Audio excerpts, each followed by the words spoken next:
ना कोई मिनिस्टर आया, ना कोई एमएलए आया। क्यों? क्योंकि ये जो वैक्सीन भारतीय जनता पार्टी ने नेशनल मीडिया में लगा दी है कि मुसलमानों को ज्यादा से ज्यादा नुकसान होना चाहिए, उसका आप यहाँ पे चश्मदीद गवाह है खुद कि सुबह से लेकर अभी तक कोई शख्स नहीं आया, ना एमएलए आया, ना मिनिस्टर आया, और ना ही एमपी आया, ना एमएलसी आया। और इसकी जो बुनियादी वजह है, मुल्क में जो है इस वक्त सिर्फ मंदिर, मस्जिद, हिंदू मुस्लिम इसी में डिबेट होती है। सिस्टम का तहस नहस कर दिया गया है, 4 लोगों के हाथ में सिस्टम दे दिया गया है। और 19 अगस्त के बाद जम्मू का कश्मीर के लोगों के साथ अगर कोई बात करता है उसके खिलाफ जो है एफआईआर लगाई जाती है। आपने खुद देखा कि हमारे एमएलए को बातों पे 6 महीने जो है जेल के सलाखों के पीछे डाल दिया गया। उसका कहना सिर्फ इतना था कि सिस्टम खराब है, इसके एवज में उसको 1 साल के करीब सलाखों के पीछे डाला गया और उसकी जबान भी बंद कर दी गई। आज वो बोलता है, नहीं बोलता है। क्यों नहीं बोलता है? कि ये मुल्क जो है इस वक्त 1857 के दौर में चला गया था, वो सफेद अंग्रेज थे, अब काले अंग्रेजों ने इस सिस्टम पे कब्जा कर लिया है। इस वक्त हम जिला डोडा के सब डिवीजन ठाठरी के मेन टाउन में मौजूद हैं और आपने खुद देखा कि किस तरह की डेवास्टेटिंग सिचुएशन, किस तरह की खौफनाक मनाजिर। रात को 2 बजे जब फ्लैश फ्लड आया, हैवी रेनफॉल आया, उसने पूरे इलाके को जो है एकदम तब्दील किया। फ्लैश फ्लड में डेब्रस आया हुआ है, हजारों की तादाद में दुकानें जो है पानी चला गया है। उसके बाद अगर NH244 बटोर तो किश्तवाड़ और ठाठरी के मकाम पे सुबह से यानी 2 बजे से लेके अभी तक जो बंद पड़ा हुआ है, रेस्टोरेशन जो है ऑन वे है, कोशिश की जारी है कि कब तक इसको खोला जाए। लेकिन मैं आपको बताऊं, ये एक फ्लैश पॉइंट, ये एक मिड पॉइंट बन गया है फ्लैश फ्लड का, क्लाउड ब्रस्ट का। आपने पास्ट में भी देखा कि किस तरह यहाँ हैवी रेनफॉल। आप देखिए 2 LNT लगी हुई है, डेब्रिस को निकालने के लिए कोशिश की जा रही है, लेकिन सुबह से जो है काम जारी है। उसके बाद मैं आपको बताऊं, ये वाला वो पोर्शन है, आप देखिए लगभग इस रो में लगभग 7 या 8 के करीब शॉप थी, वो सारी खत्म हो गई है, वो सारी सैलाब की नजर हो गई है। मकान, रेजिडेंशियल हाउसेज थे, शॉप्स थे, व्हीकल्स इस एरिया में जो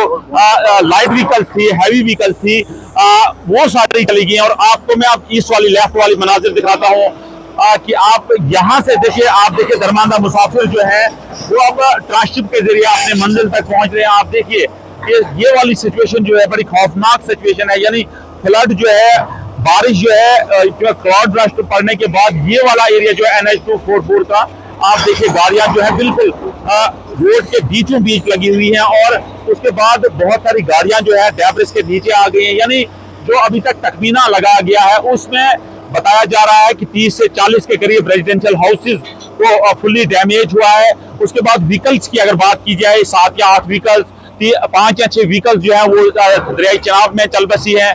उसके बाद अगर बात की जाए शॉप्स की, बहुत सारी शॉप्स भी उसमें आई हैं, वो भी उनको भी डैमेज हुआ है, वाटर चला गया है। उसके बाद शटर उनके खत्म हो गए हैं। तो हम बात करना चाहेंगे, हमारे साथ मंसूर साहब जो एक्स चेयरमैन म्युनिसिपैलिटी ठाठरी के, हम उनसे भी बात करना चाहेंगे और पूछना चाहेंगे, सर ये वही नाला है जिसमें 2017 में एक फ्लैश फ्लड आया था, क्लाउड ब्रस्ट हुआ था, 6 के करीब लोगों की जानें चली गई। सबसे बड़ी बात यह है कि मुबारक बात सबसे बड़ी ये है कि आप लोगों के लिए कि चशोती के बाद अगर कोई बड़ा फ्लैश फ्लड है, लेकिन वहां हम 0 पॉइंट पे फर्स्ट में पहुंचे थे। इतनी डेवास्टेटिंग सिचुएशन, खौफनाक सिचुएशन, डरावनी मंजर वहां के भी नहीं थे।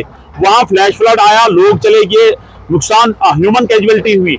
लेकिन यहाँ के मनाजिर देख के ऐसा लग रहा है कि अगर दूसरा फ्लैश फ्लड आया तो यहाँ कोई तहस नहस सारा होगा। क्या इस बारे में कहना चाहोगे? देखिए, ये जो इसका कलीदी मुजरिम है वो डिस्ट्रिक्ट अफसर जो है एग्रीकल्चर है, उसके साथ जो ठेकेदार जो यहाँ जिन्होंने वाटर बॉडी में पानी नक डाला, एक बस्ती है PMGSY डिवीजन ने उस बस्ती के टोटल 40 गारे हैं और 3 रोडें जो हैं उस बस्ती के लिए बन रही है। और उन 3 रोडों का जितना भी मार्क है वाटर बॉडी में डाला गया। हमने इस सिलसिले में NGT को लिखा, चीफ इंजीनियर को लिखा, डिप्टी कमिश्नर डोडा को लिखा, और उसके बाद यहाँ की सब डिविजनल मजिस्ट्रेट के पास गए कि ये लोग वाटर बॉडी में ये जो मक डाल रहे हैं, ये जो रोड बन रही है, हजारों टनों के हिसाब से बोल्डर इसमें डाले जा रहे हैं। ये बोल्डर जो है आने वाले वक्त में, ये कटान नाला है, यहाँ पे जो फ्लड है वो आता रहता है, तो वो इसको बड़ा कर देगा और ठाठरी को बाजार को डैमेज करेगा। लेकिन वक्त की एडमिनिस्ट्रेशन ने कोई भी इस सिलसिले में एक्शन नहीं लिया, जिसका नतीजा जो है वो आप खुद देख रहे हो कि कितना बड़ा नुकसान हुआ। रात के 1:30 बजे जो है जब बारिश उरूज पे थी तो एक धमाका हुआ और उस धमाके के साथ ही लोग जाग गए और भागने शुरू हो गए और लोगों ने जानें बचाई। ये शुक्र है अल्लाह ताला का कि लोगों की जानें बची, प्रॉपर्टी जो है वो डैमेज हो गई। लेकिन इसका कलीदी मुजरिम अगर है डिस्ट्रिक्ट एग्रीकल्चर अफसर है, जिसने अपने सब ऑर्डिनेट जो उसका यह एग्रीकल्चर असिस्टेंट है, जो इस वक्त लोगों को पिस्टल की नोक पर गांव के लोगों को डराता है, धमकाता है। उस सिलसिले में लोगों ने कई एप्लीकेशन दी, लेकिन उसके हाथ में एसडीएम भी है, उसके हाथ में तहसीलदार भी है, उसके हाथ में एसएचओ भी है। और आपने देखा कि जब उन लोगों की कोई पेश नहीं चली तो उन लोगों ने मैंने आपको सेंड भी किया है, एनजीटी को भी लिखा, उन्होंने पीएमजे चीफ को लिखा, उन्होंने एक्सीम को लिखा, उन्होंने इस वक्त के डिप्टी कमिश्नर को लिखा। और आज जब उनके खिलाफ कोई एक्शन नहीं लिया गया तो उसके बदौलत जो है ये सिस्टम बिका हुआ है। और आज आप देखोगे यहाँ पे 98% मुस्लिम मेजॉरिटी है। आप तो यहाँ पे जो पूरी डिस्ट्रिक्ट एडमिनिस्ट्रेशन है वो DC Hindu, SSP Hindu, STM Hindu, tehsildar Hindu. और आपने देखा कि यहाँ पे ना कोई मिनिस्टर आया, ना कोई एमएलए आया। क्यों? क्योंकि ये जो वैक्सीन भारतीय जनता पार्टी ने नेशनल मीडिया में लगा दी है कि मुसलमानों को ज्यादा से ज्यादा नुकसान होना चाहिए, उसका आप यहाँ पे चश्मदीद गवाह है खुद कि सुबह से लेकर अभी तक कोई शख्स नहीं आया,